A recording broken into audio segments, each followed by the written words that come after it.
sir. Good morning, sir. Very good morning. Good morning, sir. Good morning, all sir. of you.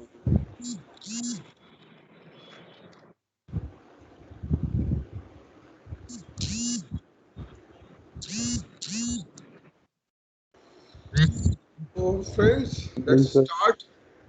ठीक है, शुरू करते हैं आज। और अगर हमारे साथी जो हिंदी के होंगे, जो हमारे हिंदी के साथी हैं, हम उनमें से एक दो साथी से बात कर सकते हैं।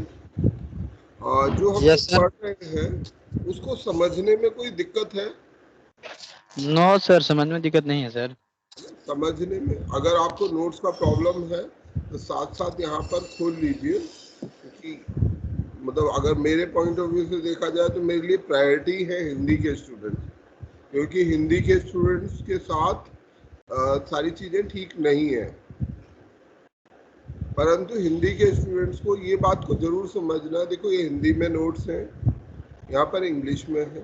छोटी मोटी गलतियाँ हो सकती हैं, उनको आप आसानी से खुद से भी करेक्ट कर सकते हो। Okay sir. है ना? तो अगर किसी तरीके की कोई समस्या है, इसके अलावा कोई अगर समस्या आएगी तो आप जरूर बताओ। ठीक है, हम लोग मिलकर उसको कोशिश करेंगे, उसका क्या सॉल्यूशन हो सकता है, कैसे बेटर हो सकता है।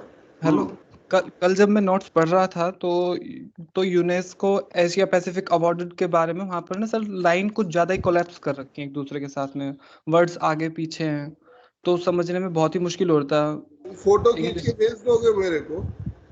हाँ जी, मैं भेज दूंगा। फोटो खींच के एक बार भेज देना। ठीक है सर। सर यही सर कंसर्न सर मेरा है सर। बेसिकली प्रॉब्लम ये है कि सर जो हिंदी में कंटेंट वो सर इंग्लिश का ट्रांसलेटेड पार्ट है। हाँ, ट्रांसलेटेड ही होना चाहिए। यस, बट सर वो ट्रांसलेशन जो है सर वो वैसी ट्रांसलेशन नहीं है जो सर एक बुक का कंटेंट होना चाहिए। यस सर, वो वर्ड टू वर्ड ट्रांसलेशन है। Word to word translation. ठीक है यार, देखो मैं इस पर काम करने तो सर मेरे कलीग है सर, उन्हें मतलब उसे भी बहुत दिक्कत हो रही थी सर। मेरे साथ का ये एक स्टूडेंट है, उसे बहुत दिक्कत हो रही थी उसे पढ़ने में, तो उसे इंग्लिश में पढ़ना पड़ रहा है, जबकि वो चीज को सर उसमें फैमिलियर नहीं हो पा रहा। अच्छा, ठीक है, मैं इसको देखो एड्रेस करता हूँ। फिर भी तुम लोग जो है ना, ये टारगेटेड करके कुछ फोटो वगैरह भेज दोगे तो और अच्छा प्रिसाइजली हम इस पे एक्ट कर पाएंगे। मैं इसको और बेहतर करने की जो कोशिश है वो इसमें लगते हैं। अच्छा चलो, हम लोग शुरू कर। फिर भी मैं दोबारा से दोहराऊंगा आप सभी इंग्लिश हिंदी वाले स्टूडेंट्स को कि देखो, आपको भी कम से कम, अगर आप पूरा नहीं याद करना चाहते, टर्म्स जैसे यूनाइटेड नेशन शब्द आया तो आप इसे इंग्लिश में याद करो। जहां भी आपको ऐसा लगता है कि ये शब्द है, इसकी एब्रीवेशन है, जो यूपीएससी का एग्जाम है उसमें ध्यान रखो, भाषा इतनी महत्वपूर्ण होती नहीं है। क्यों? क्योंकि आपको याद क्या करना है, यूनाइटेड नेशन क्या है। अगर मैं क्या याद करना चाहता हूँ तो बहुत मुझे सारी इंग्लिश पढ़ने की जरूरत नहीं है। अगर कभी आपको इंग्लिश के नोट्स पढ़ने भी पड़े, हिंदी के स्टूडेंट्स का जो रिजल्ट, काफ़ी बार स्टूडेंट्स का कहना ये है कि हिंदी का रिजल्ट अच्छा नहीं आता है, और हिंदी को चूज करना चाहिए या नहीं करना चाहिए। तो अगर हिंदी की मेरे राय में जो बात करें और प्रैक्टिकली बात करें, व्यवहारिक रूप से बात करें, तो प्रैक्टिकली आपको एक बात मैं कहना चाहता हूँ कि हिंदी के साथ समस्याएं हैं। नंबर एक, सबसे बड़ी समस्या जो हिंदी के छात्रों के साथ है, वो सबसे बड़ी समस्या है कि उनके पास अच्छा मटेरियल, जैसे आप अभी कह भी रहे हो, मैंने ये जो ट्रांसलेशन का काम शुरू किया था पिछले साल, वो इसीलिए शुरू किया था कि जो अच्छा स्टडी मटेरियल, सबसे बड़ी डेफिशिएंसी मैं जो मानता हूँ वो ये है कि आपको इंग्लिश में सारा मटेरियल मिल जाएगा, अच्छे से अच्छा मिल जाएगा। जितने बड़ी बड़ी कोचिंग्स हैं वो सब आपको इंग्लिश में मटेरियल प्रोवाइड करती हैं, पर हिंदी में कोई आपको अच्छा मटेरियल नहीं प्रोवाइड करता है। तो एक तो ये बहुत भारी समस्या है। दूसरी बड़ी समस्या है हिंदी के छात्रों का अपना आत्मविश्वास। कहीं ना कहीं हमारा जो आत्मविश्वास है, हमें एक डर है कि हम इंग्लिश के छात्रों के साथ कॉम्पीट कर रहे हैं, या किसी भी प्रकार का डर हो सकता है। तो ये दूसरा डर, सर ये सबसे बड़ा प्रॉब्लम यही है सर। तो ये आत्मविश्वास को ना अपने को, देखो एक चीज ध्यान रखो, गरीब होना और कॉन्फिडेंट ना होना, ठीक है, आत्मविश्वास की कमी, ये दोनों अलग अलग चीजें हैं।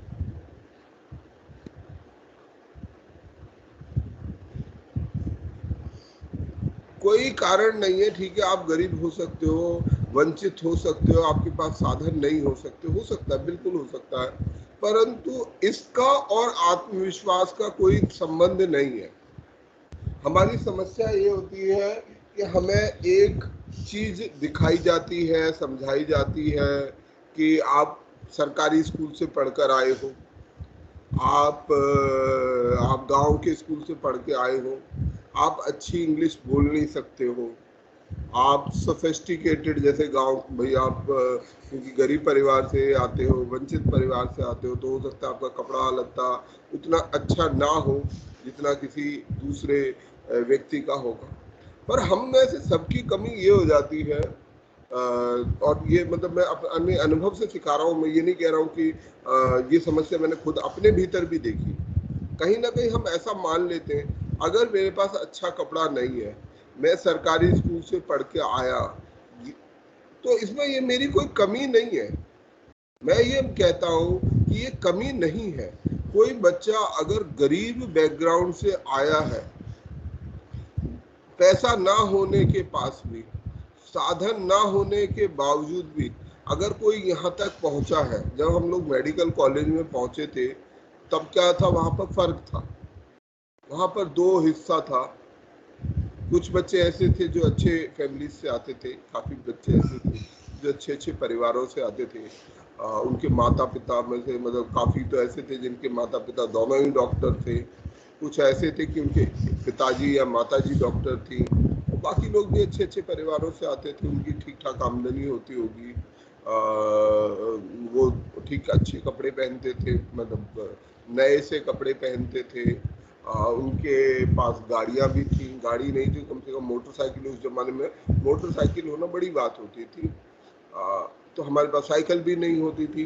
तो ऐसे में हम अपने भीतर अपने आप को कम करके आंकते थे, या हम जैसे इंग्लिश है, इंग्लिश बोलने में उतना कंफर्टेबल फील नहीं करते थे। अब क्योंकि वो किसी इंग्लिश स्कूल में पढ़े हैं, कॉन्वेंट स्कूल में पढ़े हैं, जहाँ पर कंपलसरी हो जाता है कि आपको जो है इंग्लिश में ही बात करना है, टीचर से अगर बात करना है तो इंग्लिश में ही बात करना है।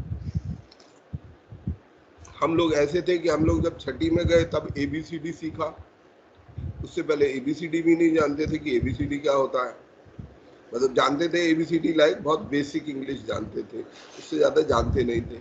अब तो हम लोगों का पीछे रहना वाजिब था बिल्कुल, पर हम लोग अपने को थोड़ा सा वो लोग बाकी लोग अपने आप को थोड़ा सा गर्व में महसूस करते थे, और हम लोग अगर सच्चे मन से कहूँ तो थोड़ी सी शर्म महसूस करते थे।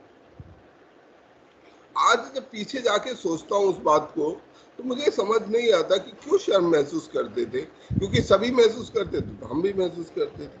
पर आज मैं ये बात महसूस करता हूँ कि इसमें क्या शर्म की बात है और इसमें क्या गर्व की बात है।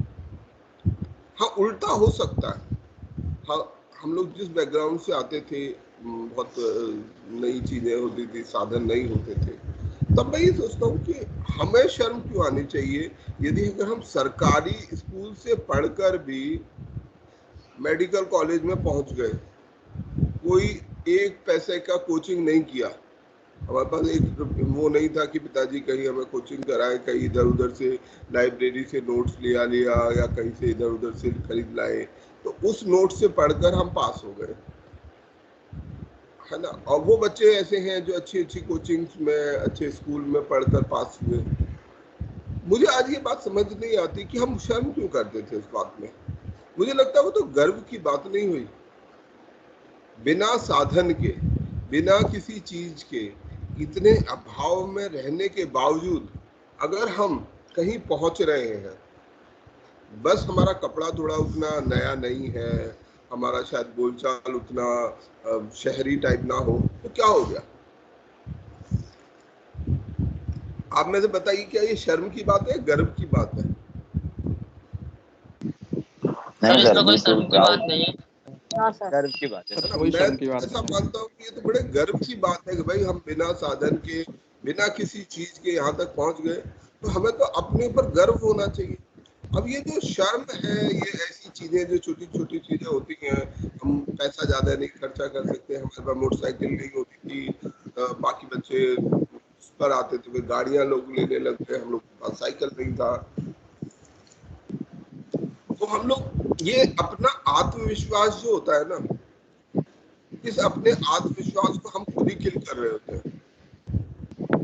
हम हर वक्त सोच रहे होते हैं, हम ये सोच रहे हैं कि अरे हमारे माता पिता हमें ये नहीं करा सकते, हमारे उसको देखो, उसके पेरेंट्स ने तो गाड़ी मोटरसाइकिल दिलाई है, हमारे घर वाले ऐसे नहीं कर सकते, हम गरीब घर में क्यों पैदा हुए। मतलब ऐसे तमाम सवाल हम अपने भीतर पूछते रहते हैं, और उससे अपना क्या करते हैं, जो ये आत्मविश्वास है, इसको खुद ही खत्म करते हैं। कोई बाहर का नहीं करता, इसमें कोई बाहर का आदमी, वो हमें नहीं कह रहे हैं, ठीक है, वो अपने मतलब गर्व कहे, घमंड कहे, जो भी है वो रह सकते हैं, हम किस बात के शर्म में घूम रहे हैं। तो हम सबको ये बात समझनी चाहिए कि यदि कोई अभाव से आ रहा है, कोई वंचित होने के बावजूद यहाँ तक पहुंच रहा है, तो उसको अपने ऊपर गर्व होनी चाहिए। उसे डे वन से ये होना चाहिए कि भाई देखो, मैं, ये लोग तो पैसा होने के बाद यहाँ पहुंचे हैं, ये लोग तो 2-2 लाख रुपया कोचिंग खर्चा करके पहुंचे हैं, हम तो फ्री में यहाँ पहुंचे हैं, हम अपनी मेहनत से पहुंचे हैं। तो हम लोग अपने भीतर ये एहसास अपने अंदर जागृत करें, अपने को और बेहतर करना। हम लोग एक बार ये भी हो जाता है, अरे हम तो गरीब आदमी हैं, हम लोग तो के पास क्या है, हम लोग के पास तो सर कुछ है नहीं, हमारे इधर तो स्कूल नहीं चलता। ये जो गरीबी है, ये जो मानसिक गरीबी, मानसिक लाचारी है, इससे अपने आप को छुटकारा पाइए। जितना जल्दी इस मानसिक लाचारी से छुटकारा पाएंगे, उतने अच्छे बन जाएंगे। कोई आदमी, नेचर ने, जो कुदरत ने जिसने बनाया है हम सबको, उसने कोई फर्क नहीं किया, सबको वही 2 हाथ 2 पैर, वही दिमाग, एक नाक मुंह, लगभग सबको एक ही बराबर चीज दिया। उसने कोई फर्क नहीं किया किसी में।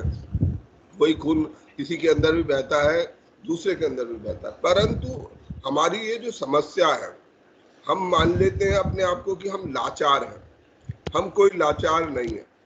कभी कभी मैं आपको मैं से बताऊं, लाचारी कई बार समस्याओं से भागने का एक रास्ता हो जाता है।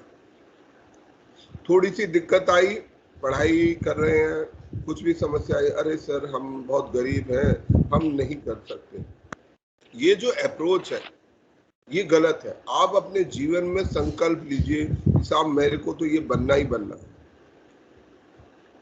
ठीक है। जीवन में खाली बनना नहीं, क्या मेरे को ये नौकरी मेरा उद्देश्य नहीं है, मेरे को कोई एक नौकरी पा जाऊंगा तो उससे मैं कुछ बड़ा बन जाऊंगा या छोटा रह जाऊंगा, ऐसा नहीं है। आप जीवन में संकल्प करिए कि सर मैं अपने जीवन में एक्सेल करूंगा। मैं हमेशा हर बार हर क्लास को, हर बच्चे को यही बोलता हूँ, जीवन में एक्सेल करने को, सर्वश्रेष्ठ बनना। मेरी लड़ाई किसी और से नहीं है, मुझे किसी से जीतना नहीं है, मुझे किसी से हारना नहीं है। मेरी लड़ाई किससे? मेरी लड़ाई मुझसे है। मैं खुद से लड़ रहा हूँ, लड़ भी नहीं रहा हूँ, मैं अपने आप से कॉम्पीट कर रहा हूँ।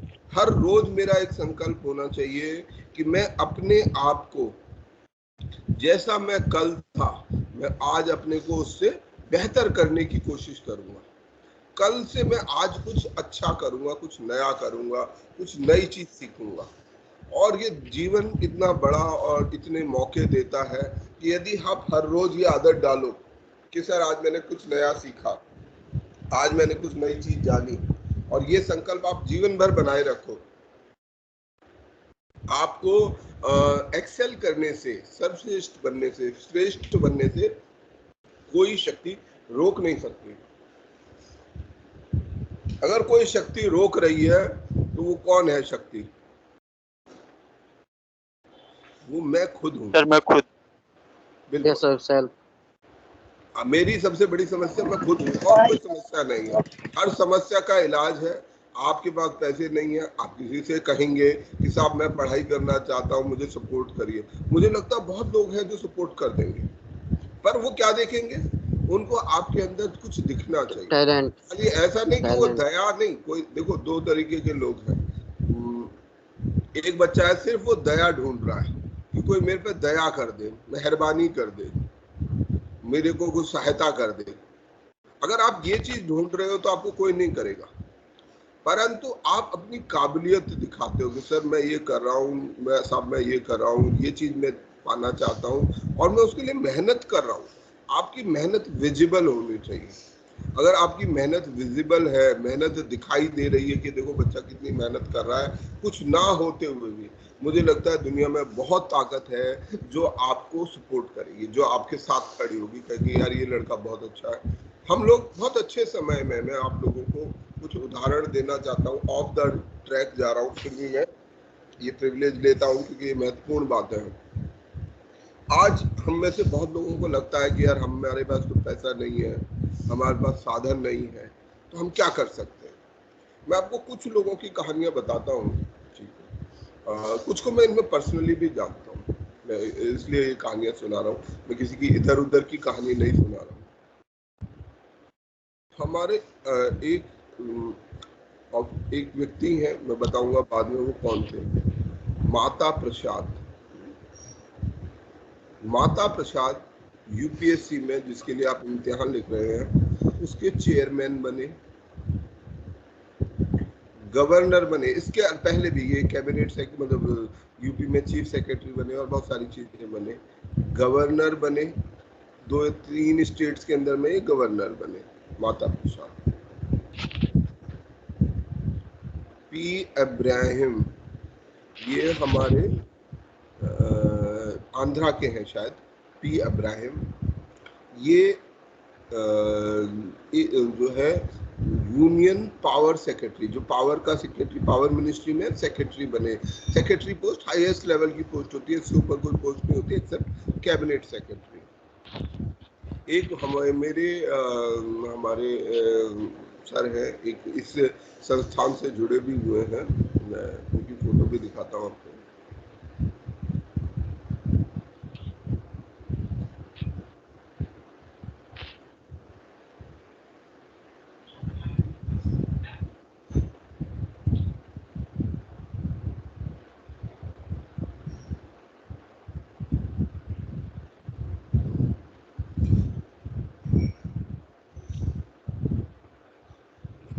ये जो दिखाई दे रहे हैं, ये जो बोल रहे हैं, ये नरेंद्र कुमार साहब हैं।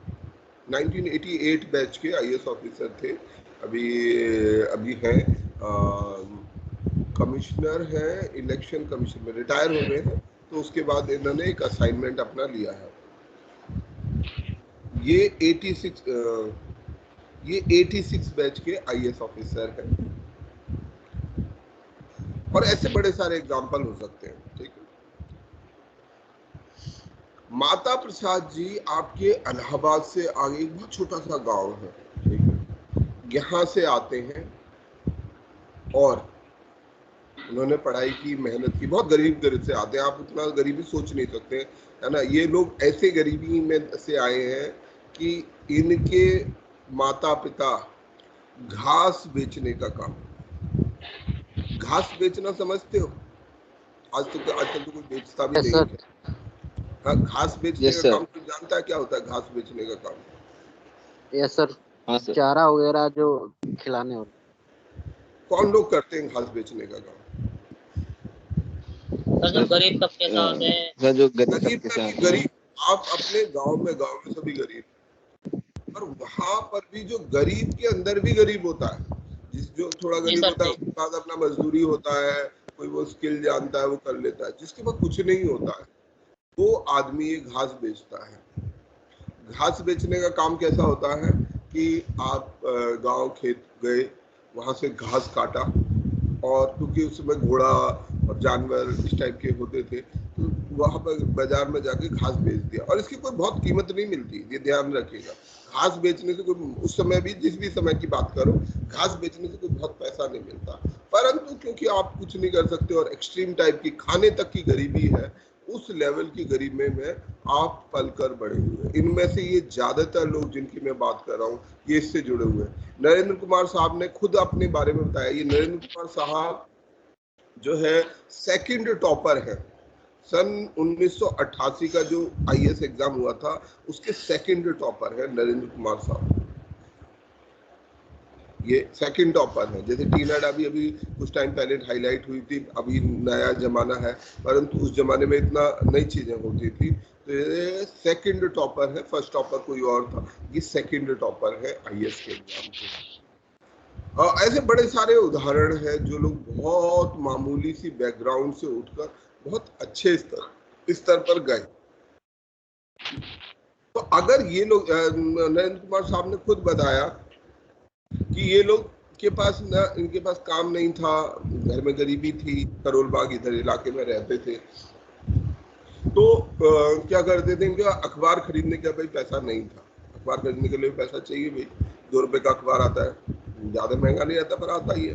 तो क्या करते थे, अखबार वाले के साथ बैठ जाते थे, जो सड़क पे अखबार बेचते ना लोग, हम लोग जो, अब तो अखबार भी शायद नहीं बिकता सड़क पर, पहले सड़क पर अखबार बिकता था। काफी चीजें बदल गई है समय के साथ में, पर पहले के जमाने में अखबार सड़क पर बिकता करता था। सुबह के समय पर कुछ लोग जो है मॉर्निंग में बैठ के अखबार बिका करते थे, तो ये अखबार वाले के साथ बैठ जाते थे और अखबार का, वहां से उसका अखबार उठा के, वो थोड़ा सा मतलब फ्रेंडली टाइप था, तो उसी का अखबार पढ़ते रहते थे। उसके अखबार को पढ़ के, मतलब इतना पैसा नहीं था कि अखबार खरीद सके। तो हम लोग अगर ये सोच रहे हैं, अगर ये लोग यहाँ तक पहुंच सकते हैं, और ऐसे एक नहीं, जो पी इब्राहिम की बात कर रहा था मैं, ये पी इब्राहिम, इनके गांव में बिजली नहीं थी। मैं खुद अपने पहले 10 साल तक मेरे घर में बिजली नहीं थी, बिजली नहीं देखी हमने, बिजली कैसी होती। तो ऐसे बहुत से उदाहरण हो सकते हैं जहां लोगों के पास साधन नहीं है, परंतु अगर वो लाचारी, ये भी लाचार हो जाते हैं, अरे हम तो बहुत गरीब हैं, हम क्या कर सकते हैं, हम तो कुछ नहीं कर सकते हैं, हमारे पास पैसे नहीं है, कैसे करेंगे। अगर ये लाचारी आप अपने भीतर रखेंगे तो आप तरक्की नहीं कर पाएंगे, आगे नहीं बढ़ पाएंगे। अगर आप संघर्ष करने का मादा पैदा करेंगे अपने अंदर कि नहीं, मैं अपनी हालात से जूझूंगा, प्रॉब्लम्स का सॉल्यूशन ढूंढूंगा, प्रॉब्लम में फंसूंगा नहीं, प्रॉब्लम से आगे बढ़ूंगा, और एक दिन में कोई चीज, कोई इनमें से एक दिन में अर्श से फर्श पर नहीं जाता। कोई भी आदमी की बात कर ले, किसी की भी सक्सेस, जब सक्सेसफुल हो जाता है तब तो हमें लगता है आज नीरज चोपड़ा हम सब के लिए बहुत बड़ा आदर्श बन सकता है। हर एक कोई उसके लिए बात कर रहा होगा कि नीरज चोपड़ा कितना महान आदमी है, हर कोई उसकी फोटो खींच रहा है, हर कोई उससे बात कर रहा है, कोई फॉलो कर रहा होगा, कोई व्हाट्सएप कर रहा होगा, कोई कुछ कर रहा होगा, परंतु जो उसने अपना सफर कहाँ शुरू किया, 13 साल, आज 26 साल का है ना शायद ये, इसलिए अपना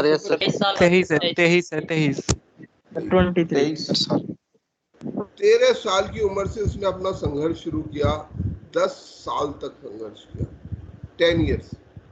आज जब वो अर्श पे है, आसमान में है, हर कोई उससे पूछ रहा है, पर ये जो 10 साल होते हैं, ये 10 साल उसने कैसे बिताए होंगे, उसको कोई नहीं पूछता होगा। अरे क्या पागल है, कोई पता क्या भाला वाला फेंकता रहता है, भाला फेंकने में कोई सफल होता है कहीं, ये कोई खेल है इंडिया में, कहीं होता है ऐसा। ऐसी बहुत सारी बातें इसको समझाई गई होंगी, बताई गई होंगी, अपनी अपनी सबके हिस्से की समस्याएं होती हैं। किसी के पास आर्थिक समस्या है, किसी को मानसिक समस्या है, सामाजिक समस्या है, बड़ी सारी समस्याएं हैं। अगर कोई हम में से बैठ जाएगा लाचार होके, कितनी लड़कियां हैं बिल्कुल गांव से, ऐसे गांव से आ रही हैं जहां सड़क नहीं है, अगर वो लड़की भी अपने घर बैठ जाए कि अरे छोड़ो, हमारे गांव में तो सर बिजली नहीं है, वो नहीं है, हम क्या कर सकते हैं, तो हम नहीं कर पाएंगे, निश्चित रूप से नहीं कर पाएंगे। परंतु जब हमारे अंदर ये संकल्प होगा कि नहीं, हमें इसे तोड़ना है, इसी चीज को तो तोड़ना है, और उसके लिए लगातार और धीरे धीरे प्रयास करेंगे। बहुत लोगों को ड्रीम करने की आदत होती है, सपने देखने की आदत होती है, मैं कहता हूँ सपना देखना अच्छी बात है, पर क्या सपने की दुनिया में रहना खतरनाक चीज है। सपना एक देखो, उस सपने को पूरा करो, और छोटे छोटे सपने देखो, बहुत बड़े सपने भी मत देखो, छोटे छोटे सपने देखो। स्टेप बाय स्टेप चलने की आदत चलो कि चलो अभी हम ये कर लेते हैं, फिर ये कर लेते हैं। सपना हमेशा बड़ा रखो, ठीक है, टारगेट हमेशा बड़ा रखो, पर स्टेप्स छोटे छोटे रखो। टारगेट आईएएस के लिए रखो। मैं आप सबसे भी यही कहूंगा, देखो यहाँ जितने स्टूडेंट हैं उनका सबसे पहला और प्राइमरी गोल होना चाहिए, अगर यहाँ कोई स्टूडेंट हमारे साथ है, पहली चीज आप ये टारगेट करो कि सबसे पहले यहाँ एक भी बच्चा ऐसा नहीं रहना चाहिए जिसकी नौकरी ना लगे। एक भी ऐसा नहीं रहना चाहिए। नौकरी या कोई उद्यम करो। कोई भी ये नहीं रहना चाहिए कि आर्थिक रूप से मुश्किल वाले उसमें रहे। तो आपको सबसे पहला संकल्प तो ये करना है कि सब मेरे को किसी ना किसी तरीके की नौकरी पकड़नी है। कोई एक भी नहीं रहना चाहिए जिसकी नौकरी ना लगी हो। नौकरी या उद्यम, एक चीज और क्लियर कर देता हूँ, करूँ ये नौकरी के ट्रैप में मत फंसना। अब नौकरी में क्या नौकरी लगे, मेरा कहना ये है, देखो ग्रुप डी और group C should not be the target. ये हमारा टारगेट नहीं होना चाहिए। हमारा टारगेट कम से कम ग्रुप बी की नौकरी और या ग्रुप ए की नौकरी, ये हमारा टारगेट होना चाहिए। ये नौकरी हमें लगाना है, पर पहले गोल में हम चलो कोई नौकरी अगर मिल भी जाएगी तो हम पकड़ लेंगे, पर हमें करनी है नहीं करनी हमें वो ठीक नहीं है। हमारा टारगेट है कि हमें ग्रुप ए नौकरी, सबसे पहला मुझे ग्रुप ए नौकरी पकड़ना है, ठीक है, क्लास 1 ऑफिसर बनना है, इसको बोलते हैं क्लास 1 ऑफिसर। तो पहला उद्देश्य तो हर बच्चे को ये होना चाहिए। अब ये कैसे मिलेगी, सबसे पहला काम आपको करना है, यदि नौकरी लगानी है जिसकी वजह से आप रह जाओगे, जिसकी वजह से आप नहीं कर पाओगे, आपकी नौकरी नहीं लगेगी, उसका एक ही कारण है जो मैं 6-7 सालों में समझा कि अजीब कुछ अलग मानसिकता होती है, शायद होती होगी, मैं नहीं समझ पा रहा हूँ। हम में से, आप में से अधिकतर नौकरी के लिए अप्लाई भी नहीं करोगे।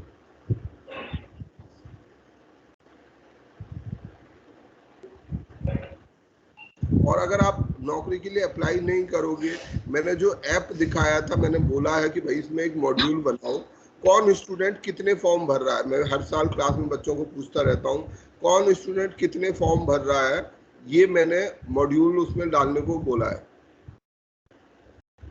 ठीक है। आपको फॉर्म भरने हैं, आपको नौकरी के लिए एग्जाम देकर आना है, टेस्ट देके आना है।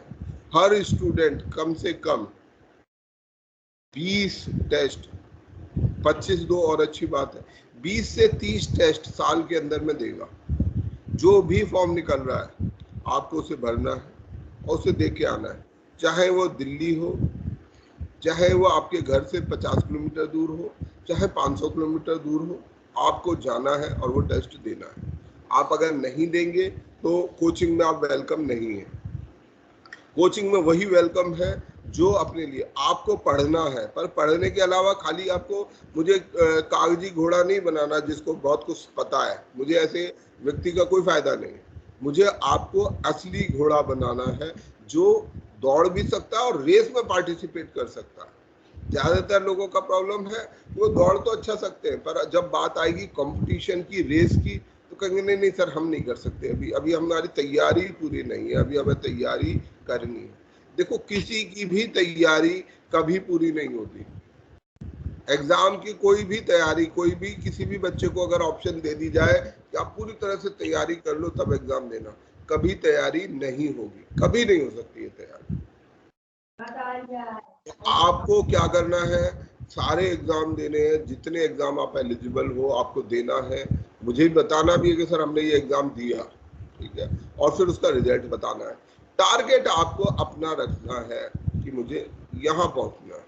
कम से कम मैं आपके लिए टारगेट रखना चाहता हूँ कि यहाँ से जितने बच्चे हों ग्रुप पे, आप में से बहुत लोग आर्थिक रूप से, पारिवारिक रूप से, देखो सफलता ना एक दिन की नहीं होती, आज हम ये कहें कि कोई एक व्यक्ति उसको गोल्ड मेडल मिल गया, वो ठीक है, पहले वो कहीं क्वालिफाई हुआ होगा छोटे से उसमें, पहले वो स्कूल या लोकल लेवल पे, स्टेट लेवल पर क्वालिफाई होता है, क्वालिफाई होने के बाद फिर वो नेशनल लेवल पे क्वालिफाई होता है, स्टेट लेवल पे कुछ से छोटा मोटा मेडल मिलता है, फिर नेशनल लेवल पे मिलता है, फिर नेशनल से वो एशियाड के लिए कोशिश करता है कि मैं एशियाड में जाऊं, मैं क्वालिफाई हो जाऊं। अभी सिर्फ क्वालिफाई होने की बात करें, क्वालिफाई होना ही बहुत बड़ी बात होती है।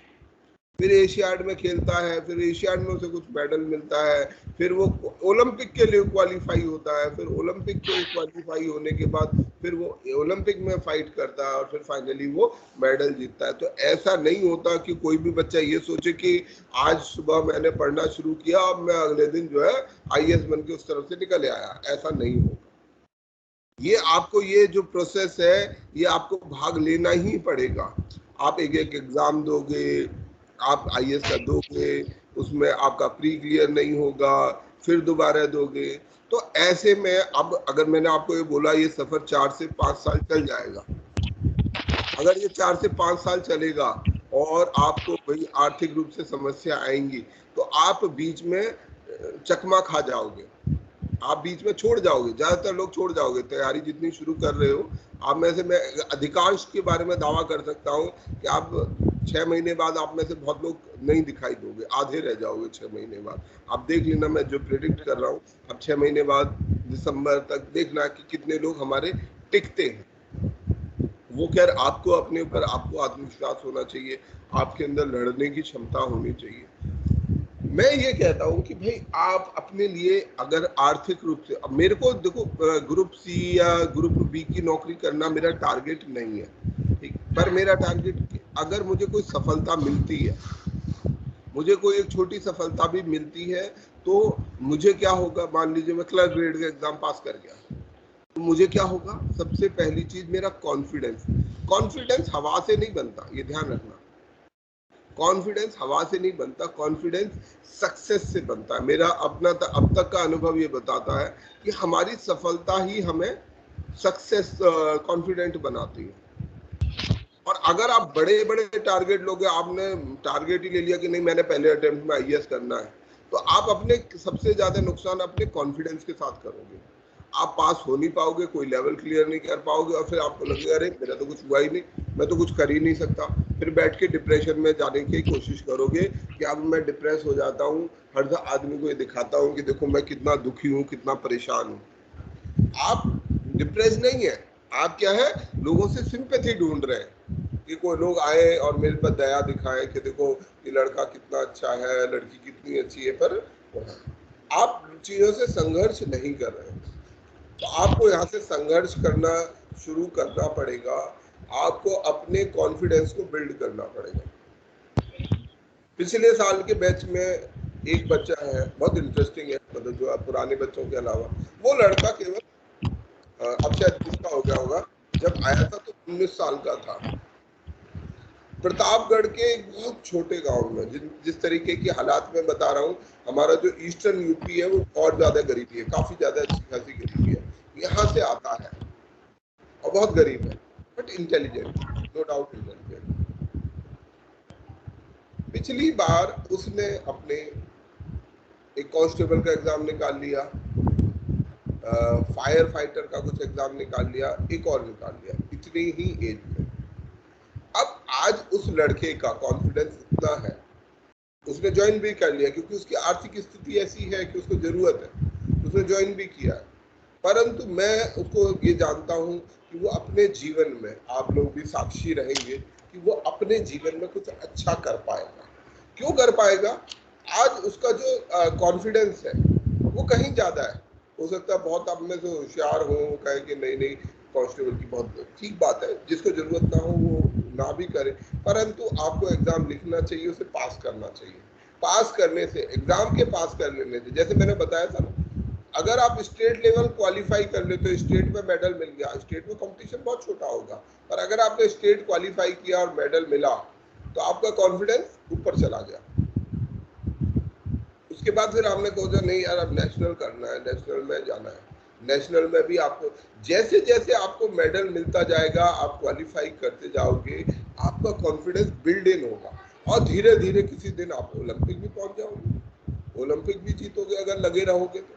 परंतु अगर मैं सीधा कहूं कि नहीं मेरे को सर सीधा ओलंपिक में ही गोल्ड मेडल लेके आना, तो ये बात हास्यास्पद लगेगी। ठीक है, आपको लंबे सपने में, जब आज आप शुरू कर रहे हो तब आप ड्रीम करो मुझे बड़ा करना है, पर स्टेप्स छोटे छोटे लो कि चलो जहां जो चीज आ रही है मेरे रास्ते में मैं करूं। और इसलिए मैं आप लोगों से रिक्वेस्ट करूंगा कि आप सारे लोग जितने फॉर्म हैं, आप बाकी फॉर्म भरे ना भरे मैं उसमें नहीं जाऊंगा, परंतु मैं आपसे ये चाहता हूं कि जितने स्टेट पीसीएस हैं, मेरी बात को ध्यान से सुनिएगा, जितने स्टेट पीसीएस हैं वो सारे के सारे, यूपीएससी तो भरना ही भरना है और यूपीएससी की कुछ अदर एग्जाम भी हैं, अगर आप एलिजिबल हैं तो वो भी भरिए। स्टेट पीसीएस के जितने एग्जाम हैं वो जरूर भरिए, वहाँ पर भी तहसीलदार, एसडीएम, एसपी, ये सब के पोस्ट निकलती हैं। हमारे आसपास हिंदी भाषी प्रदेशों की बात करूं तो कम से कम 10-12 स्टेट मुझे दिखाई देते हैं। वैसे तो मैं तो और भी ज्यादा बोल सकता हूं, पर ऊपर से शुरू करके पंजाब, हिमाचल, हरियाणा, राजस्थान, उत्तर प्रदेश, छत्तीसगढ़, मध्य प्रदेश, महाराष्ट्र, बिहार, झारखंड और इसके अलावा भी जो आपका मन करे, मैं तो कहता हूँ कर्नाटका चले जाओ, अगर आप इंग्लिश में कर सकते हो। आपको कौन सी ऐसी आप पता है? कर्नाटक और आंध्र प्रदेश तक लोग हिंदी समझते हैं। आप यहाँ के सबके पीसीएस दो, जितने पीसीएस एग्जाम है सारे पीसीएस एग्जाम अपीयर हो। अगर आप पीसीएस एग्जाम देते हो तो आपको क्या ओपनिंग मिलती है? ग्रुप ए की ओपनिंग मिलती है। ज्यादातर जो पीसीएस जो अपर वाले होते हैं उनमें आपको ग्रुप ए की ओपनिंग या ज्यादा ग्रुप बी की ओपनिंग मिलती है। और अगर आप अच्छी रैंक ले आए तो आपको एसडीएम मिलता है या स्टेट में डीसीपी, मतलब जो भी इक्विवेलेंट रैंक होगी वो मिलती होगी, डीएसपी, पुलिस में अगर गए तो ये रैंक आपको मिलती है। अगर आप आईएएस जाओगे तो क्या रैंक मिलेगी आपको? आईएएस क्लियर कर गए है ना, आईएएस सबसे में, तो आपको क्या नौकरी मिलती है? सबसे पहली जॉब क्या मिलती है आपको? सर एसडीएम मिलती है। यही लेवल आपको आईएएस में मिलता है, यही लेवल पीसीएस में मिलता है, दोनों में एक ही लेवल मिलता है। अगर आपकी रैंक अच्छी आई है पीसीएस में तो आपको। सर आपकी साउंड बफरिंग हो रही है, साउंड बफरिंग हो रही है। क्या चीज जी? सर साउंड बफरिंग हो रही है आपकी, कट कट के आ रही है आवाज। अच्छा, तो हमारा जो दोनों ही जगह से अगर मुझे नौकरी यही मिल रही है, बाद में जाके फर्क हो जाता है। ये बात भी मैं आपको बता दूं, आईएएस और पीसीएस में फर्क होता है, निश्चित फर्क होता है, प्रमोशन में, आगे के प्रोग्रेशन में फर्क होता है। परंतु अगर ओपनिंग की बात की जाए तो ओपनिंग दोनों को बराबर मिलती है। And SDM is know small thing. ये ऐसे हो ही सकता है कि आपने आईएएस किया, आपका आईएएस क्लियर हो गया, आप आईएएस बन गए, आप बड़ा सेलिब्रेट कर गए और सब कुछ अच्छा होता रहा, आपको कैडर झारखंड मिल गया। अगर पीसीएस करके आप झारखंड पीसीएस करते तो भी आप वहीं पहुंचते जहां आप आईएएस करके मिले। हो सकता है आपको उत्तर प्रदेश की कोई सा भी स्टेट आपको मिल जाए। तो ऐसे में क्यों ना मैं सारे पीसीएस एग्जाम दूं। ज्यादातर बच्चे अपने ये पीसीएस एग्जाम को इग्नोर करते हैं और बहुतों के मन में ये भी भ्रम है कि केवल उसी स्टेट का, जिस स्टेट के वो डोमिसाइल है वो उसी के दे सकते हैं। ऐसा बिल्कुल नहीं है।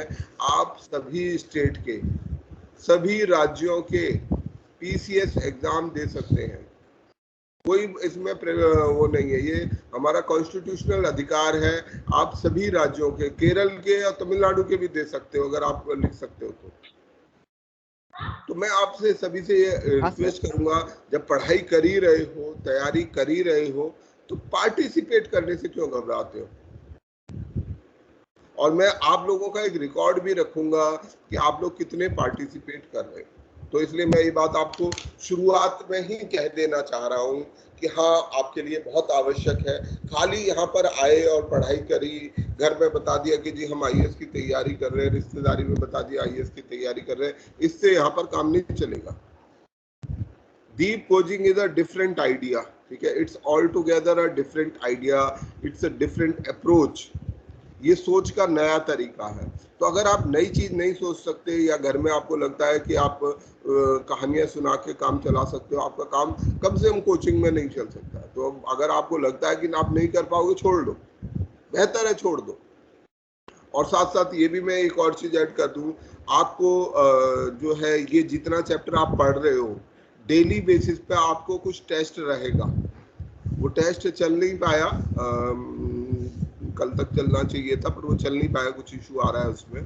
परंतु आपको डेली प्रैक्टिस करना है, जो पढ़ोगे उसे प्रैक्टिस करना है। बिना प्रैक्टिस के आप अगले लेसन में नहीं जाओगे। तो आप साथ के साथ पढ़ते हुए चलना। ये बाद में रोना नहीं कि सर हमारे को ऐसे मत करो, हमारे को ऐसा मत हटाओ, हमारे लिए नेगेटिव वो मत रखो, ठीक है। मुझे कोई बहुत जरूरत नहीं है कि 150, 200, 250 बच्चे हों, जितने हो अच्छे हो, 4 हो, 10 हो, 50 हो, कोई दिक्कत नहीं है। पर वो ऐसे हो जिनके अंदर मैं वो कॉन्फिडेंस देखता हूँ। ऐसे ना हो आईएएस करना, आईएएस की तैयारी करना बहुत लोगों के लिए मौज का काम है। क्यों करते हैं मुझे पता नहीं, पर मैं अपने जब से मैं खुद तैयारी करता था तब से देखता आया हूँ। एक कैटेगरी ऑफ एस्पिरेंट है, वो क्या करता है, अपने घर से पैसे लेने का बढ़िया साधन है, उसको काम करना नहीं है, पढ़ाई करनी ज्यादा है नहीं, पर वो कि हम मुखर्जी नगर रह के वहाँ पढ़ाई कर रहे हैं, बिहार से, उत्तर प्रदेश से बहुत बच्चे आके रहते हैं। वो क्या करते हैं, ना तो एग्जाम लिखने जाते हैं, ना तो शायद वो क्लास करते हैं, 2-4 क्लास किया नहीं, फिर उसके बाद क्लास छोड़ के भाग जाते हैं। और पेड क्लासेस की बात कर रहा हूँ मैं, पैसा खर्चा करते हैं, फीस देते हैं, और फीस देने के बाद 2-4-10 क्लास किया, थोड़ा सा मुश्किल आया, छोड़ के बैठ गए, हम तो अपना कमरे पे बैठ के पढ़ाई कर लेंगे। ऐसी बहुत सारे उनके अपने आइडियाज रहते हैं, ठीक है, उनके आइडियाज उनके पास है। घर से शायद पैसा आ जाता होगा इस बहाने, समाज में एक इज्जत बनी हुई है, 3-4-5 साल तक अपना बढ़िया तरीके से काम चल रहा है, अपनी अच्छी जिंदगी कट रही है, खाया पिया, घूमे फिरे, दोस्तों से मिले, शहरी जिंदगी देख रहे हैं। परंतु आखिरकार ठीक है, आपके पिताजी माताजी पे पैसा होगा, आपने उनसे पैसा ले लिया, पर आपने अपने जीवन के ये 4 से 5 साल गंवा दिए, ये क्या कहीं से वापस आ सकते हैं? पैसा ठीक है, पर ये समय कैसे वापस आएगा? आपकी जो उम्र थी जब आप आए थे तो 22 साल के थे, आप 27 साल के हो गए। अब 27 साल के होने के बाद आपको आज के समय में कोई नहीं, मतलब ठीक है, बहुत चीजें बदल जाती हैं, लोग नहीं आपको वैल्यू करते हैं, तो आप क्या अपने ये 5 साल पैदा कर सकते हैं? किस चीज से भाग रहे हैं, क्यों भाग रहे हैं? तो मैं आप लोगों को ये कहूंगा, अगर आप ऐसे एस्पिरेंट हो तो अपने बारे में सोचो कि मैं ऐसा क्यों कर रहा हूँ, सीरियसली सोचो। चलो खैर, आज बहुत सारे जनरल टॉपिक पर बात हुई, और ये जरूरी है, पर फिर भी मैं इसलिए मानता हूँ कि पढ़ना क्या काम आप खुद कर सकते हो। आप में से सभी जो है अडल्ट हो, 21 साल से बड़े हो, वोट दे सकते हो, शादी कर सकते हो, तो पढ़ भी खुद सकते हो। मेरा काम आपको, आप किस किस जगह गलती कर सकते हो, वो गलतियों को सही रास्ते पर लेकर जाना है। उसी में मैं कोशिश करूंगा, आपकी सहायता करने की कोशिश करूंगा कि आप इस रास्ते पर अच्छे से चल पाओ। अगर आपको कोई दिक्कत आ रही है, आप चलना चाह रहे हो और दिक्कत आ रही है, तो आपकी जहां सहायता हो वहां कर दो। तो हम अपना ये शुरू करते हैं। हमने जो कल पढ़ा था, कल जो हमने बात की थी इंटरनेशनल ऑर्गेनाइजेशंस की, उसमें हमारा सबसे पहला भाग था यूनाइटेड नेशंस का। तो हमने यूनाइटेड नेशंस के बारे में पढ़ा।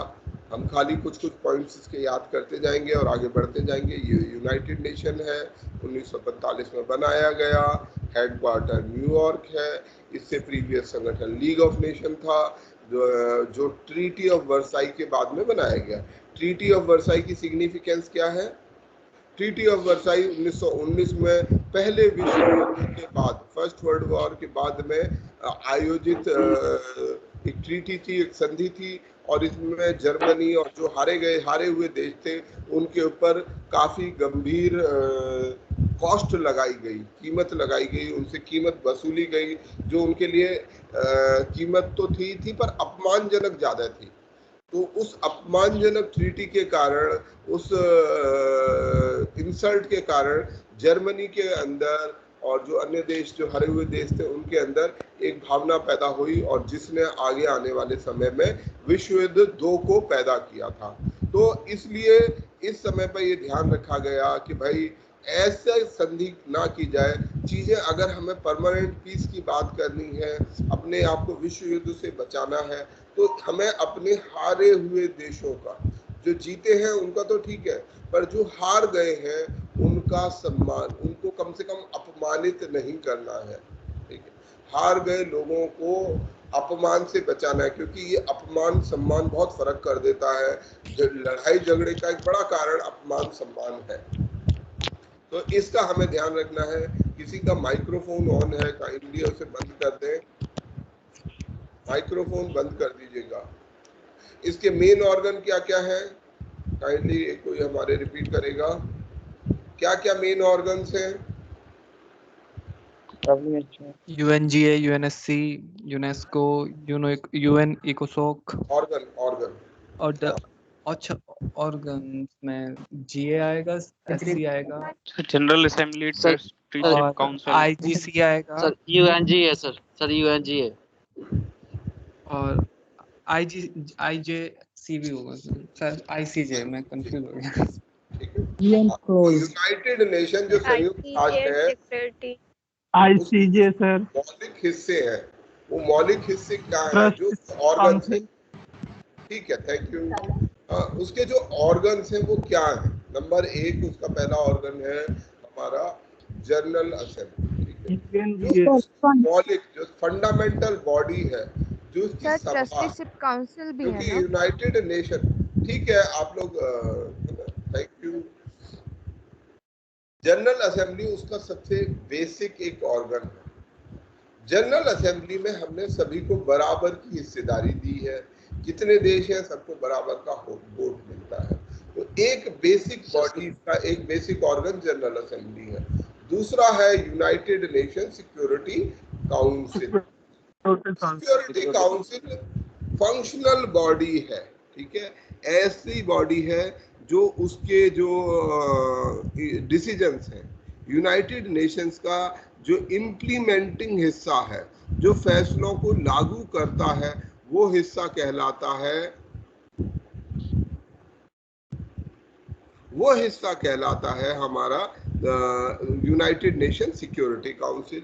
सिक्योरिटी काउंसिल के बाद अगला, तो पहला हो गया क्या? General assembly. दूसरा हुआ सिक्योरिटी काउंसिल। तीसरा हो गया हमारा इकोसॉक, इकोनॉमिक एंड सोशल काउंसिल। फिर है सेक्रेटरीट, जहां से उसके जो दिन रोज के कार्यकाल है उसका एक तरीके का ऑफिस है। तो दोबारा से लिखते हैं, जनरल असेंबली जो उसकी पॉलिसी को मोटे मोटे तौर पर मोटा पॉलिसी को निर्धारित करने का काम करता है। सिक्योरिटी काउंसिल जो उसके डिसीजन लेता है, जो उसकी एक तरीके से एग्जीक्यूटिव आर्म कही जा सकती है, जो इसके फैसले लेता है, क्या चीज करनी है, क्या चीज नहीं करनी है, वो काम करने का काम वो करता है यूनाइटेड नेशन सिक्योरिटी काउंसिल। इकोसॉक, UN economic and social council, ये बेसिकली जो उसके प्रोग्राम्स हैं, क्षेत्रीय काउंसिल है जिसमें सभी की भागीदारी होती है, क्षेत्रवार ये काम करती है। इकोसॉक के बाद इसका सेक्रेटरीट आता है।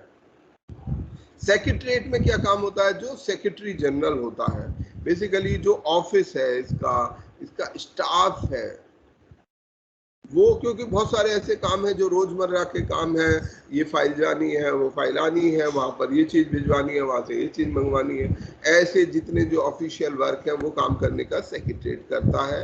और लास्ट में एक और है, ये एक्टिव ऑर्गन्स है, और भी ध्यान रखिएगा एक्टिव ऑर्गन्स की बात करते हैं sir. International court of justice. हाँ जी, thank you. International court of justice, international court of justice है। अगर किसी दो देशों के बीच में झगड़ा होता है तो उसको सुलझाने के।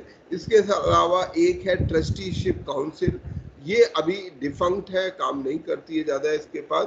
1993-94 के बाद से इसमें कोई काम नहीं है। वैसे इसका मौलिक काम था कि कुछ ऐसे क्षेत्र थे जो वर्ल्ड वॉर के बाद में किसी देश के अधीन नहीं थे, तो उनको उनके ऊपर उनको चलाना, उनकी देखभाल करना, जब तक कि वो किसी देश को ना दे दिए जाए तब तक उस दौर के लिए जो क्षेत्र थे उनका ट्रस्टी बनाया गया था, इसको ट्रस्टीशिप काउंसिल। तो ये यूनाइटेड नेशन की कहानी है। भारत के पर्सपेक्टिव से अगर देखें तो भारत के पर्सपेक्टिव से आज के समय में जो भारत का रिप्रेजेंटेशन है, भारतीयों का रिप्रेजेंटेशन है, सौम्या स्वामीनाथन है जो WHO में है, अभी शायद डायरेक्टर जनरल है। फिर है जस्टिस दलवीर भंडारी जो इंटरनेशनल कोर्ट ऑफ जस्टिस में है। Neeru Chadha international tribunal for law of sea में है। तो ये कुछ ऐसे महत्वपूर्ण लोग हैं जो इस समय यूनाइटेड नेशन में रिप्रेजेंट कर रहे हैं। इसके अलावा जो यूनाइटेड नेशन सिक्योरिटी काउंसिल है, इसके भीतर भारत, इसमें 2 तरीके के सदस्य होते हैं, हम थोड़ी देर में पढ़ेंगे वो कैसे सर। इसकी अध्यक्षता भी तो कर रहा है सर अगस्त में, इसी अगस्त में भारत सर। वही पहुंच रहा हूँ। परमानेंट मेंबर्स और non permanent member, United nation security council में 15 सदस्य देश होते हैं जो फैसले लेते हैं, जो डिसाइड करते हैं कि मान लीजिए अभी हमें नॉर्थ कोरिया पर ने कुछ गड़बड़ की, तो अब क्या नॉर्थ कोरिया में यूनाइटेड नेशन को कुछ करना चाहिए या नहीं करना चाहिए, ये फैसला कौन करेगा? ये फैसला जनरल असेंबली नहीं करती है, ये फैसला सिक्योरिटी काउंसिल करती है। किस पे प्रतिबंध लगाने हैं, किससे प्रतिबंध हटाने हैं, कहाँ किस तरीके से इंटरवीन करना है या नहीं करना है, ये फैसले सिक्योरिटी काउंसिल करती है। और इसमें 15 सदस्य देश होते हैं। 5 सदस्य देश परमानेंट है, 1945 से हमेशा के लिए फिक्स मेंबर है। ये 5 देश कभी बदल नहीं सकते। कौन कौन से 5 है हम बाद में करेंगे। 10 देश ऐसे होते हैं जो नॉन परमानेंट होते हैं, 2 साल के लिए चुने जाते हैं, इलेक्ट होते हैं, ठीक है। इलेक्शन के द्वारा जो है इनको चुना जाता है। ये 2 साल के लिए जब चुने जाते हैं तो अब ये अगले 2 साल तक रहते हैं। भारत इस समय यूनाइटेड नेशन सिक्योरिटी काउंसिल का एक नॉन परमानेंट मेंबर है और अभी वो इसकी अध्यक्षता, मीटिंग्स की अध्यक्षता कल परसों भी मोदी जी ने उसकी अध्यक्षता एज अ प्राइम मिनिस्टर की है। तो ये हमारा जो है यूनाइटेड नेशन और यूनाइटेड नेशन में भारत की भागीदारी की बात हुई। अब हम आ जाते हैं जनरल असेंबली पर कि हमारी जो जनरल असेंबली है, ठीक है, जनरल असेंबली क्या है, क्या काम करती है, क्या क्या सवाल है। What is general assembly? सबसे पहला सवाल, जनरल असेंबली क्या है? जनरल असेंबली डेलिबरेटिव ऑर्गन है। डेलिबरेट करने का जो हिंदी जो उसका मीनिंग ना जानते सर आपका आवाज क्लियर नहीं आ रहा है। चर्चा, मेरी आवाज नहीं आ रही? सर बफरिंग हो रही है, आपकी आवाज ठीक नहीं आ रही है सर, क्लियर आ रही है। ओके भाई सब लोग अपना देखो, एकदम क्लियर आ रही है। ओके चलो, तो हमारा जो काम है जनरल असेंबली का, एक काम क्या है? डेलिबरेटिव बॉडी है, यानी चर्चा करने की एक बॉडी है कि किस प्रकार से हमें डिस्कस करना है, डिबेट करना है, रिकमेंडेशन करना है जो विषय अंतरराष्ट्रीय पीस एंड सिक्योरिटी के लिए आवश्यक हो। जो यूनाइटेड नेशन का कोर ऑब्जेक्टिव क्या है? International peace and security. ये काम को करने के लिए मेरे ख्याल से आपकी साइड का ना शायद इंटरनेट कनेक्शन, आपकी साइड में प्रॉब्लम है, क्योंकि बाकी लोग बोल रहे हैं कि ठीक आ रही है। तो अगर मेरी आवाज सही नहीं आएगी तो सभी को सही नहीं आएगी। अच्छा, हमारा काम है डिस्कस करना, डिबेट करना, किस विषय पर? अंतरराष्ट्रीय पीस और सिक्योरिटी पर, डेवलपमेंटल इश्यू पर कि विश्व में डेवलपमेंट कैसे हो, डिसआर्मामेंट कैसे किया जाए, हथियारों का जो इकट्ठे हो गए उनको कैसे खत्म किया जाए, ह्यूमन राइट्स को कैसे खत्म किया जाए। ये सब हमारे यूनाइटेड नेशंस के कोर ऑब्जेक्टिव है, ठीक है। डिसआर्मामेंट, ह्यूमन राइट, मानव अधिकार, इंटरनेशनल लॉ, जो कौन सा ऐसा कानून होना चाहिए, और पीसफुल आर्बिट्रेशन, अगर दो देश आपस में लड़ रहे हैं तो उनका शांतिपूर्वक कैसे समझौता हो सकता है, इस सब के लिए काम, मतलब इस सब पर चर्चा करने का काम, डिबेट करने का काम जनरल असेंबली करती है। इसमें सभी देश इसके सदस्य होते हैं। जनरल असेंबली एक प्रकार की पंचायत है।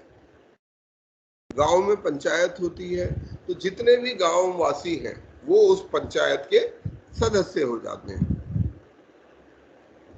गांव में पंचायत होगी तो जितने गांव के लोग हैं वो उसके सदस्य होते हैं।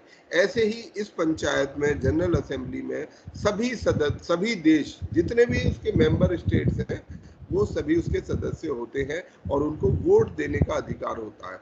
हर एक देश को एक वोट का अधिकार मिलता है, चाहे बड़ा हो चाहे छोटा हो। छोटे से छोटे देश को भी एक अधिकार मिलेगा और बड़े से बड़े देश को भी एक ही वोट का अधिकार मिलेगा। यहाँ सबके पास बराबर वोट है, परंतु इसके बाद जो शक्तियां हैं वो बहुत सीमित है, एक्शनेबल कम है, डिस्कशन और डेलिबरेटिव ज्यादा है कि कैसे हमें पीस एंड सिक्योरिटी लाना है, डेवलपमेंट करना है, डिसआर्मामेंट करना है, ह्यूमन राइट्स, मानव अधिकारों की सुरक्षा करनी है, इंटरनेशनल लॉ को मेंटेन करना है और पीसफुल आर्बिट्रेशन करना है। ठीक है। इसके अलावा बाकी जितने चारों ऑर्गन्स हैं वो इसको अपनी रिपोर्ट भेजते हैं। यूनाइटेड सिक्योरिटी काउंसिल इसको रिपोर्ट भेजेगा, ICJ, जितने भी बॉडीज हैं वो इसको रिपोर्ट करेगा, ये इसका बजट अप्रूव करेगा, ये इसका एक बहुत इम्पोर्टेंट काम है। इसकी हमेशा रेगुलर असेंबली होती है, रेगुलर मीटिंग होती है, रेगुलर सेशन। ठीक है, तो मतलब जो नियमित सेशन जो फिक्स रहता है वो होता है सितंबर से दिसंबर के बीच में, रेगुलर सेशन। ये हर साल में सितंबर से लेकर दिसंबर तक इसकी जनरल असेंबली की मीटिंग होगी। उसके अलावा स्पेशल सेशन हो सकता है और इमरजेंसी स्पेशल सेशन भी बुलाया जा सकता है, जो 24 घंटे के भीतर में आयोजित किया जा सकता है अगर कभी आवश्यकता पड़े तो। ये सिक्योरिटी सेक्रेटरी जनरल को रिकमेंड, उसको अपॉइंट करता है, फाइनल अपॉइंटिंग अथॉरिटी है। तो एक प्रकार से ये हमारे अपॉइंट करता है, पर किसको अपॉइंट करेगा? जिसको सिक्योरिटी काउंसिल रिकमेंड करेगी। ये इसके अलावा नॉन परमानेंट मेंबर्स भी यही इलेक्ट होते हैं। Security social and economic council के सदस्य जनरल असेंबली में इलेक्ट होते हैं, तो इनका चुनाव करना, ये अलग अलग काम है।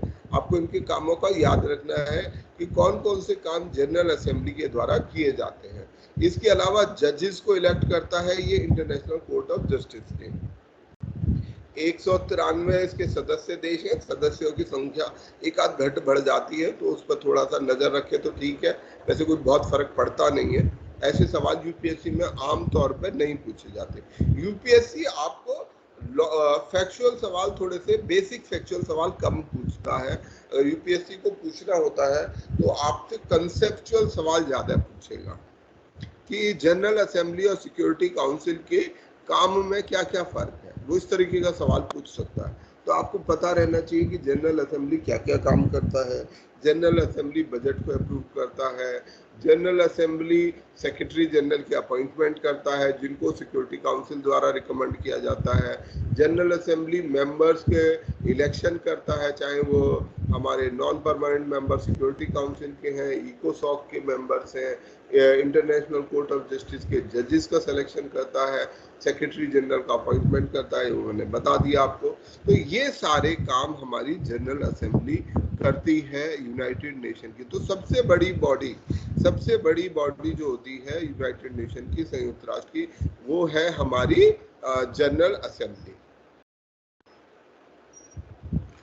ये सब उसके इलेक्शन और उसके ऊपर मोटी मोटी बातें हैं। जो महत्वपूर्ण बातें हैं, 1948 में हमारे यूनाइटेड नेशन के द्वारा ये UDHR, इसका आप जगह जगह पर नाम सुनते रहोगे तो इसलिए याद रख लेते हैं, universal declaration of human rights,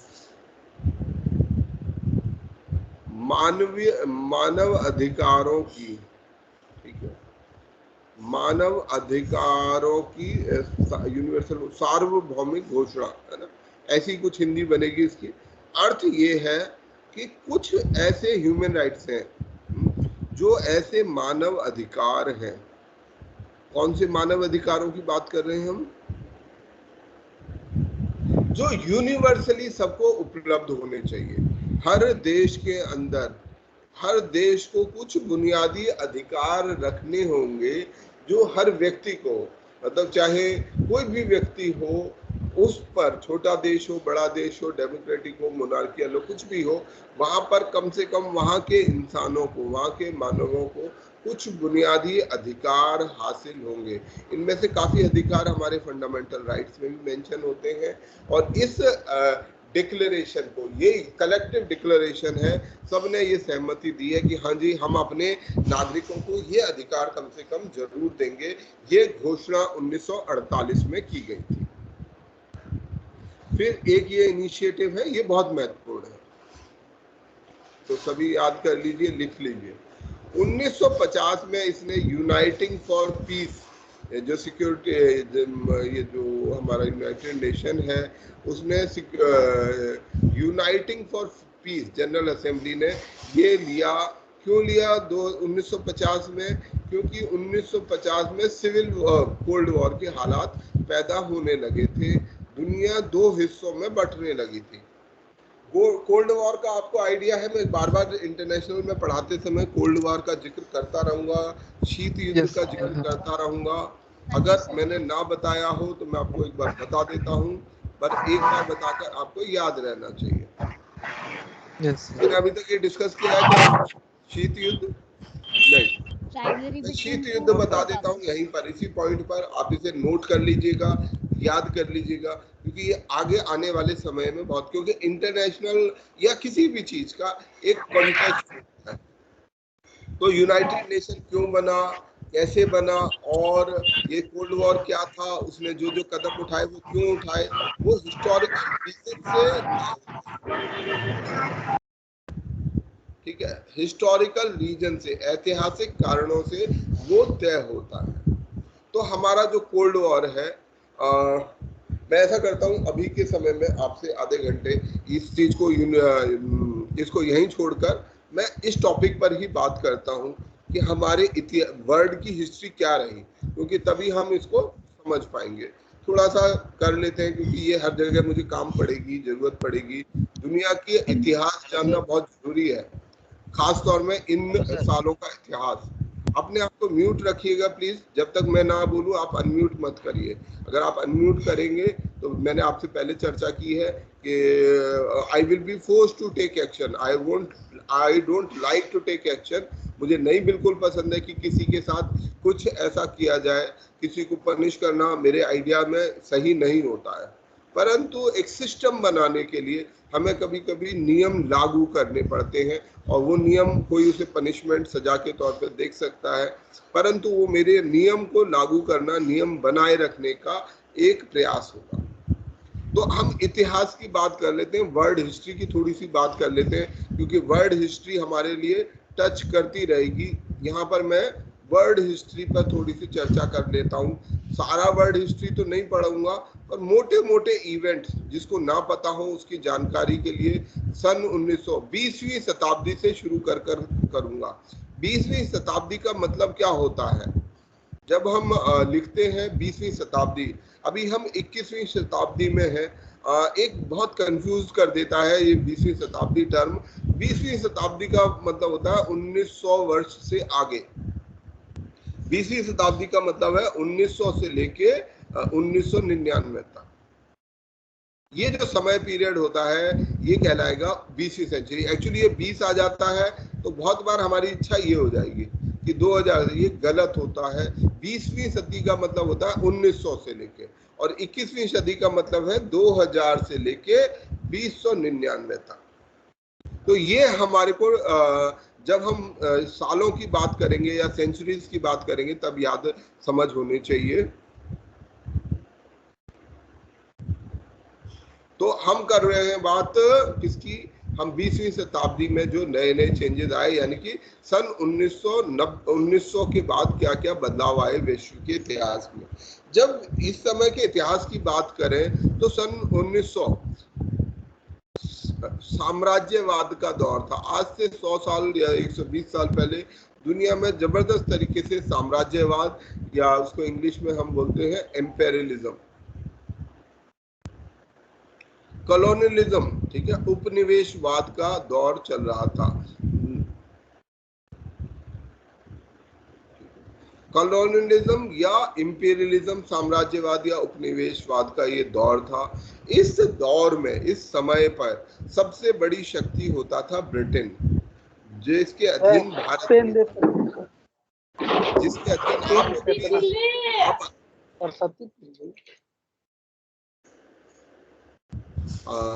देखिए, जिसका भी माइक्रोफोन ऑन है, मैं आपको कह रहा हूं कि मैं इसको दोहराऊंगा नहीं, इस बात को मैं नहीं दोहराऊंगा। आपको मैं बिना पूछे फिर डीएक्टिवेट कर दूं या आपको रिमूव कर दूं, आपको अच्छा नहीं लगेगा। हाँ, हम अपने वर्ल्ड हिस्ट्री की, देखिए मेरा फ्लो टूट जाता है, आप ना विचार एक फ्लो में चलते हैं। तो हमारा दौर था साम्राज्यवाद का और कॉलोनियलिज्म का। ब्रिटेन एक सबसे बड़ी शक्ति थी, परंतु ये समय ऐसा था जब दुनिया पर यूरोप का वर्चस्व था, पूरी दुनिया पर यूरोप का वर्चस्व होता था। यूरोप ही, या तो ब्रिटेन या तो फिर फ्रांस या स्पेन, पुर्तगाल, बाद में फिर जर्मनी इसमें जुड़ गया, रशिया, ये सभी देश थे, कुछ और, इटली, ये सभी देश थे जो दूसरे देशों पर, बाकी सभी पे, एशिया पर, अफ्रीका पर, जिनका प्रभुत्व था, जो उसके अधीन थे। ये सभी वो देश थे जो यूरोप के वो देश होते थे जो पूरी दुनिया को कंट्रोल करते थे। अब समस्या ये थी कि इन देशों में कुछ देश आगे थे, जैसे ब्रिटेन इस साम्राज्यवाद की दौड़ में सबसे आगे था। अगर कहें दूसरे नंबर में फ्रांस भी था, कुछ कॉलोनीज स्पेन और पुर्तगाल के पास भी थी, पर जो लेट एंट्रेंट थे जैसे जर्मनी, ये ऐसा देश था, या इटली, जिनके पास रिलेटिवली कॉलोनीज नहीं थी, उपनिवेश नहीं थे। यूरोप की बहुत बड़ी आमदनी का जरिया। ये कॉलोनियां क्या होती हैं सर? ये कॉलोनियां क्या होती हैं? कॉलोनीज क्या होती हैं, उपनिवेश क्या होते हैं, ये पूछ रहे हैं? जी सर जी। कॉलोनीज का मतलब होता है गुलाम देश। हम यहाँ गुलाम नहीं लिखते, उपनिवेश का मतलब है गुलाम। हम ब्रिटेन के गुलाम देश थे, ठीक है, अधीन देश थे। हम लिखते हैं ना, हम 1947 में आजाद हुए, किससे आजाद हुए? ब्रिटेन से आजाद हुए। क्यों आजाद हुए? क्योंकि इससे पहले हम अपने आप को, अपने देश को खुद कंट्रोल नहीं करते थे, ब्रिटेन कंट्रोल करता था, हमारे फैसले वो लेता था। तो हम उपनिवेश थे, और लगभग दुनिया में कुछ डायरेक्टली रूल थे जिनका प्रत्यक्ष शासन था, जैसे ये इंडिया उसका एक एग्जांपल है, और कुछ इनडायरेक्टली भी रूल। प्रत्यक्ष शासन नहीं था, पर ये अपने क्लाउड की वजह से, अपने असर की वजह से इनडायरेक्टली शासन करते थे कि भाई वो अपने पपेट्स बिठाते थे, ऐसे लोगों को बिठा देते थे जो उनके अनुसार चले। तो ये कॉलोनियलिज्म का दौर था। पूरी दुनिया के बाकी सभी देश, ठीक है, यूरोप के अलावा लगभग सभी देश, कुछों को छोड़ के सभी देश अधीन थे किसी न किसी देश के। अगर हम वर्ल्ड मैप को देखेंगे तो वर्ल्ड मैप के अंदर ज्यादातर देश किसी न किसी के अधीन थे। तो ऐसे में जो है, और इनको बहुत पैसा मिलता था, जैसे ब्रिटेन की आमदनी का बहुत बड़ा हिस्सा भारत था, उसके बाद अपनी आमदनी नहीं थी, पर भारत से उसे बहुत इनकम मिलती थी। इन सब को, फ्रांस को मिलती होगी, इन सब देशों को इनकम मिलती थी, लोग मिलते थे। अगर अभी ब्रिटेन को हमला करना है, उसके पास 50 से ऊपर 53-54 देश होते थे जो उसके अधीन होते थे। ये 50 देशों की सेना भी उसके लिए लड़ाई लड़ती थी ब्रिटेन की। तो ब्रिटेन बहुत छोटा देश था, उसके बावजूद उसके पास अपार शक्ति थी। तो ये कई कारण थे, पैसा उसमें एक कारण था, मैन पावर, ह्यूमन रिसोर्स एक कारण था। ये सभी कारण थे जिसके कारण ये एक कॉलोनियलिज्म की दौड़ चल रही थी यूरोप के अंदर। ये लोग एक दूसरे से लड़ रहे थे, एक दूसरे से कॉम्पीट कर रहे थे। ये कंपटीशन 1914 में पहुंचते पहुंचते खतरनाक हो गया, और इसने 1914 में विश्व युद्ध, पहले विश्व युद्ध की शुरुआत कर दी। इस विश्व युद्ध का मतलब ये है कि दो फैक्शन बन गए, दो धड़े बन गए।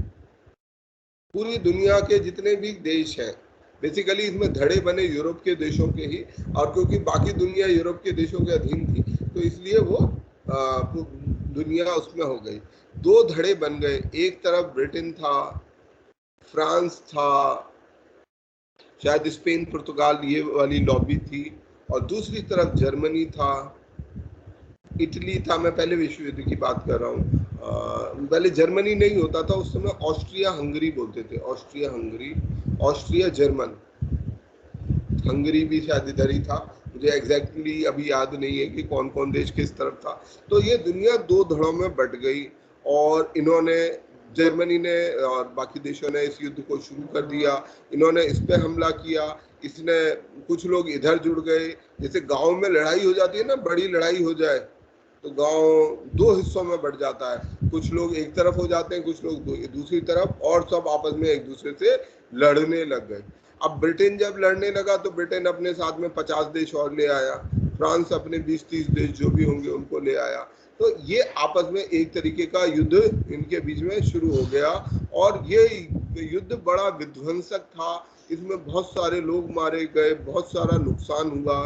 तो ये 1918 तक ये युद्ध चला था, पहला विश्व युद्ध। और 1919 में वर्साई की ट्रीटी,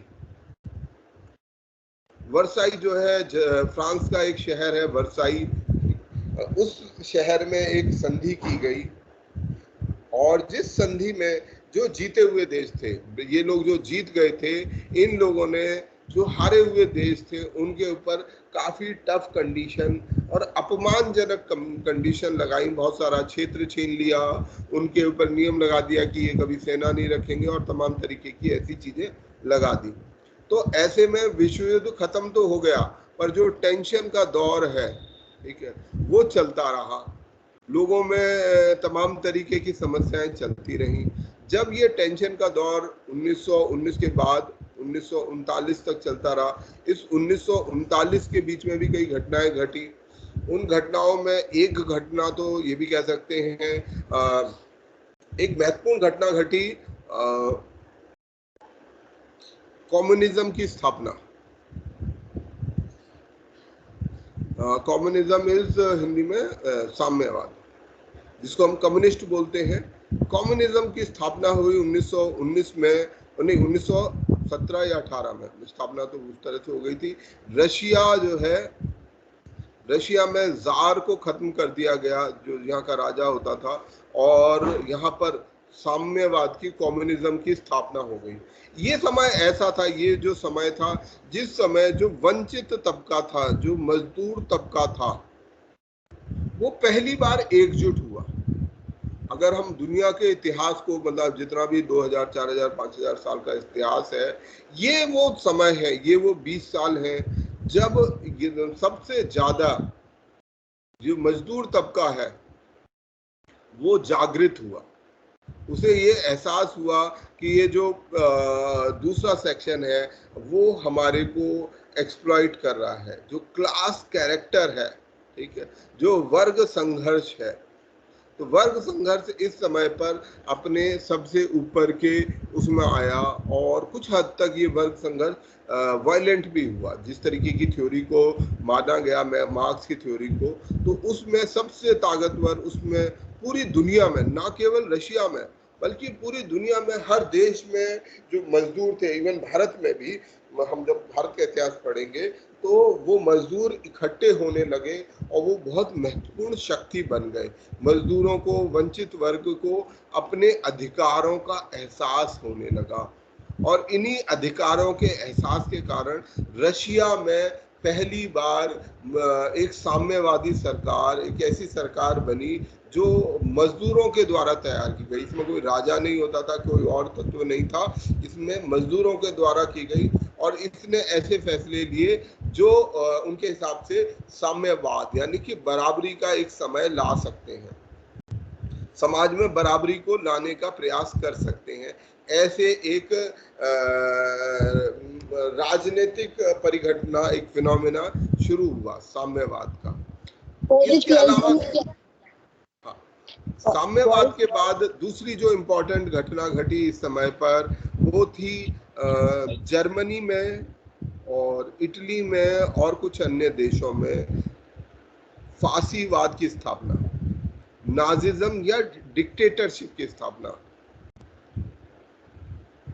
डिक्टेटरशिप में ये होता है कि हम किसी एक व्यक्ति को वो बना देते हैं, मालिक बना देते हैं। वो डिक्टेटर ये कहकर कि मैं आप सभी के इंटरेस्ट में काम करूंगा, आप सभी को बेटर करूंगा, आप सभी का भला करूंगा, उसमें वो ये क्लेम करता है और निरंकुश शासन चलाता है।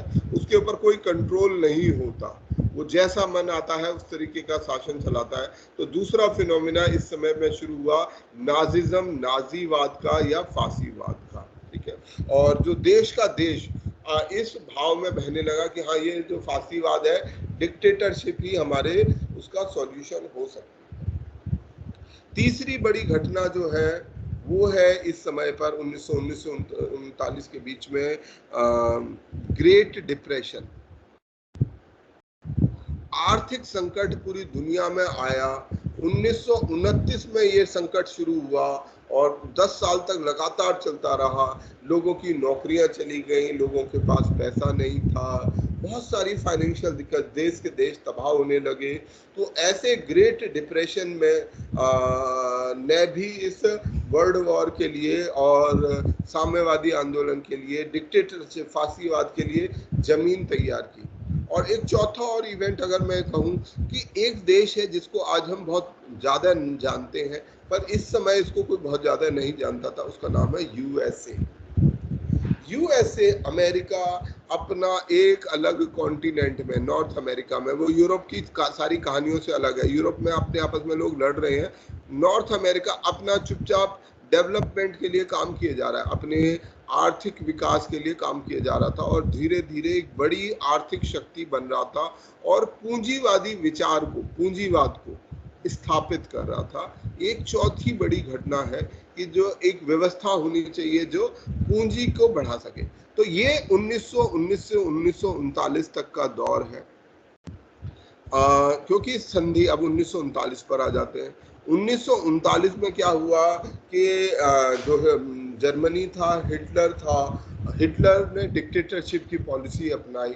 उसे अपने देश में जबरदस्त सपोर्ट हासिल था, ठीक है, जर्मनी में उसे जबरदस्त सपोर्ट हासिल था और उसने ये प्लान किया कि नहीं, अब मुझे, उसके अपने ही आइडियाज़ थे, आप लोगों को बहुतों को आइडियाज़ पता होंगे। तो उसने अपने जो उसका एक बहुत बड़ा विजन था, उस विजन के हिसाब से उसने कुछ कारण करके विश्व युद्ध, सेकेंड वर्ल्ड वॉर को शुरू कर दिया। एक देश पे हमला किया, पोलैंड पे हमला किया, एक और पर कब्जा कर लिया। तो उसने 2-3 देश किए। जब पोलैंड पे हमला किया तो बाकी देश फिर उसके खिलाफ खड़े हो गए। फिर वापस वो दुनिया जैसे दो धड़े थे, फिर वापस बन गए, दो लॉबीज बन गई। इनको बोला गया एक्सिस पावर, इनको बोला गया अलाइड पावर। एक्सिस पावर में थे Germany, Italy, Japan. Allied power में थे ब्रिटेन, फ्रांस, और बाद में रशिया और यूएसए भी इसमें जुड़ गए, ठीक है। तो ये देश आपस में, और इनके कारण से बाकी दुनिया की सभी शक्ति जुड़ गई और वर्ल्ड वॉर 2 शुरू हो गया। एक देश ने दूसरे, इन दोनों ने आपस में बहुत भयंकर तबाही की। 1945 तक ये युद्ध चलता रहा। यूरोप में सबसे ज्यादा तबाही इस समय पर यूरोप में हुई, बाकी एशिया में भी हुई और देशों में हुई, पर सबसे ज्यादा तबाही यूरोप में हुई। यूरोप में तबाही का आलम ये था, 5 करोड़ से ज्यादा लोग, नॉट यूरोप में, पूरी दुनिया में 5 करोड़ से ज्यादा लोग इसमें मारे गए, ठीक है। इस सेकेंड वर्ल्ड वॉर में शहर, जितने भी मेजर सिटीज थे यूरोप के, लंदन, ये ब्रिटेन के शहरों को छोड़ दिया जाए, फ्रांस के शहर, जर्मनी के शहर, इटली के शहर, जितने शहर थे वो पूरे के तरीके से खत्म कर दिए गए। वो पूरी के तरह से बम्स के कारण में पूरे, कोई बिल्डिंग नहीं बची, कोई घर नहीं बचा। लोग, इतना हुआ कि हर 5 में से एक आदमी, इस यूरोप में 5 में से एक आदमी मारा गया। इतना खतरनाक युद्ध हुआ यूरोप में। तो जब इतने बड़े लेवल पर विध्वंस हुआ, लोगों को बहुत भारी तबाही देखनी पड़ी, बहुत भारी समस्याएं देखनी पड़ी। ज्यूज का, जो ज्यू लोग थे उनका इटली में जो है, उनका जर्मनी में, पोलैंड में सिस्टमैटिकली उनका किल किया गया, उनको मारा गया। ऐसी कई सारी घटनाएं इस दौरान में 1939 से 1945 के बीच में, वर्ल्ड वॉर 2 के बीच में होती रही।